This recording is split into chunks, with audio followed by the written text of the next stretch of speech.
Hai, hari ini kita berada di salah satu site di Bukit Raja. Jom kita tanya site supervisor kita apa yang kita buat hari ini.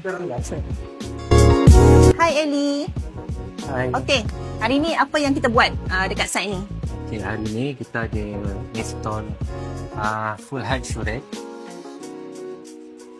Okey, dekat Kemudian dalam. kita ada TV cabinet.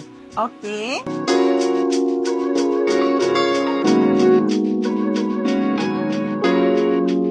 Ni body-body untuk kabinet ni lah. ya. TV kabinet. Untuk Okey Eli, apa ni dia orang tengah pasang apa sebenarnya ni Eli?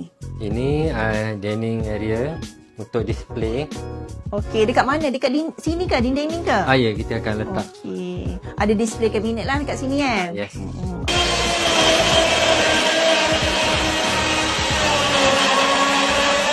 Okey Eli, sekarang ni kita dekat ruang mana ni Eli?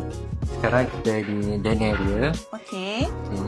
Kita ada buat apa-apa dekat sini? Kat sini nanti kita akan buat satu hidden door untuk ke Guest room. Oh, okey. Kita buat apa dekat guest room Eli? Ini kita akan buat wardrobe. Dekat tengah ni kita akan letak Murphy bed. Oh, okey. So ruang ni akan nampak luas lah Yes. And then katil akan lipat lah. Jom tengok ke dry kitchen. Okey, jom.